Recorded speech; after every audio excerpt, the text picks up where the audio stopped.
Well, it's a pretty special time for the Como Planetarium right now. It is celebrating 50 years this year. And this morning we are joined by Sarah Beavers, who's a St. Paul teacher out on special assignment. Sarah, good morning.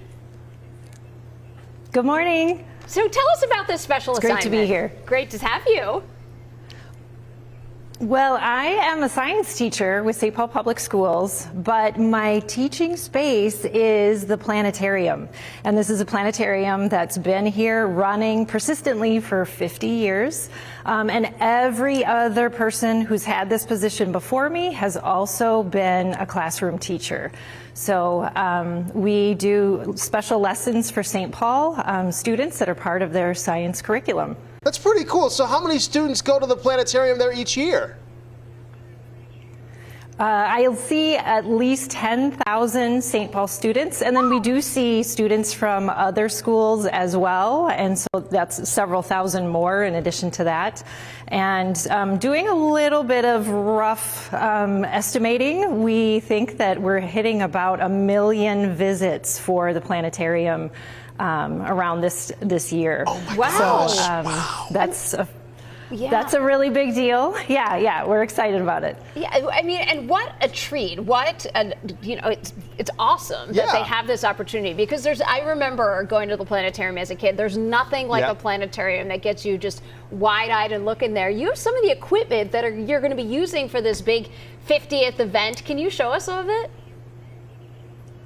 Oh yeah, it's right behind me here, and this is a 512 Spitz, and it's a star ball. So there's a light on the inside of that ball, and then kind of pinpoints of light that will shine through the ball and be displayed on the dome up above me.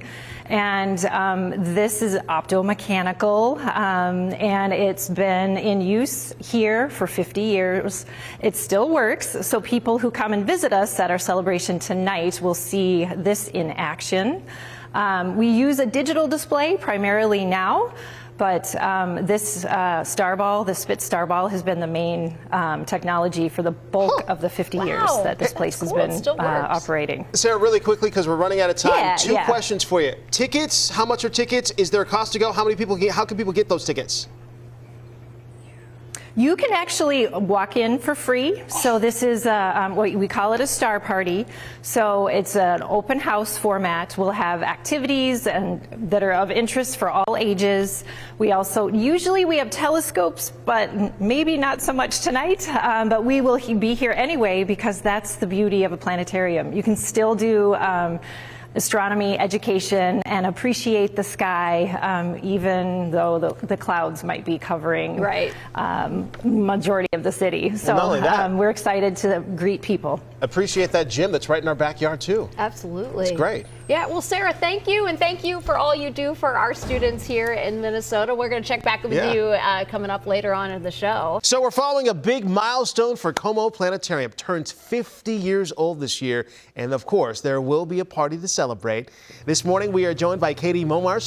I understand you're a community program supervisor for St. Paul Public Schools. Katie, good morning. I am. Thank you. Hello, how are you? Doing well this morning. So tell us about this big party. This is a huge anniversary. It is. We've had the planetarium running here in St. Paul Public Schools for 50 years. It is part of Como Elementary School, which is really unique to have a planetarium in your school. It's a really great hidden gem in the cities that we wish was a little less hidden. I'll tell you this, I'm guessing kids, you mentioned it's a hidden gem. I'm guessing kids, they love it when they come out there. They don't even realize we've got this great resource in our backyard. They do, and we try to get students from every single school here every year, and we're also open to the public. So we invite everybody to come. We have shows on Tuesday evenings, once or twice a month, and some Saturday mornings. Shows for all ages, appropriate for everybody. And Katie, if today is the day that you say, I want to try this out, you in fact are going to have a big party out there to celebrate the 50th anniversary here of the planetarium. What's that going to be like? What do people see? We are going to be featuring the Star Ball, which is some of the old equipment that the planetarium was using 50 years ago. We're going to have a bunch of other kinds of activities, telescopes if weather permits, and some abilities to actually see the planetarium itself. So I understand you mentioned this before, but the evening times, is that something new that's at the planetarium now? Mm-hmm. No, we've been doing this for years. Through community education, you can register for programs. We have one coming up in May about the mysteries of constellations, and we have one in June focusing on Venus. So monthly, we try to offer some public programming and it's really affordable too. It's $8 a ticket, free if you're under 3. It's a really great place to just kind of come and space out for a while. And then for the party tonight, what do people need to know about getting in? It's free of charge. You can come. We're going to be here from 6:30 to 9:30. Stop by the planetarium, see what we've got going on here, and get excited for your next visit. Right. What a great gem that we have here right in here. our backyard. Katie, thank you.